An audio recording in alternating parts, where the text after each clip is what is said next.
પંડ્યા આરતી આપ જોઈ રહ્યા છો spark today news. Dabhoi Sarita overbridge છેલ્લા ઘણા સમયથી કામગીરી ચાલુ છે, જેમાં એક સાઈડનો બ્રિજ ચાલુ કરી દેવામાં આવ્યો, પરંતુ ફેબ્રુઆરી માસમાં બ્રિજ ઉપર ગાબડું પડવાના કારણે બ્રિજને 24 કલાકમાં કાર્યરત કરવામાં આવ્યો, જેનું મેન્ટેનન્સ કરવા હેતુ બ્રિજને આગામી 7 દિવસ બંધ રાખવામાં આવશે।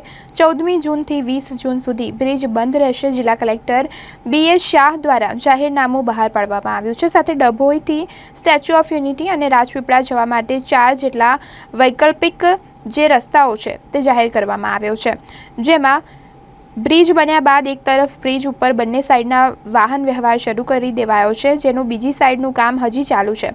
ત્યારે ડભોઈ સરિતા ઓવરબ્રિજની આગામી 7 દિવસ માટે મેન્ટેનન્સની કામગીરી અર્થે જિલ્લા કલેક્ટર BS શાહ દ્વારા જાહેરનામું પ્રસિદ્ધ કરવામાં આવ્યું। રાત્રિ 12 વાગે બ્રિજ બંધ થશે, જ્યારે વાહન વ્યવહાર કરતા રાહદારીઓ હવે 7 દિવસ માટે વૈકલ્પિક રસ્તા, જેમાં વડોદરાથી રાજલી, મંડાળાથી થરવાસા ચોકડી, વેગાથી ટીમ્બી ક્રોસિંગથી ગામ તરફ આવતો રસ્તો, ફરતીકુઈથી નડા અને થરવાસા ચોકડી અને સેગવાથી શિનોર 4 રસ્તાના માર્ગ ઉપરથી મુસાફરી કરી શકશે। બ્રિજની કામગીરી પૂર્ણ થશે ત્યારે બ્રિજ પુનઃ શરૂ કરવામાં આવશે।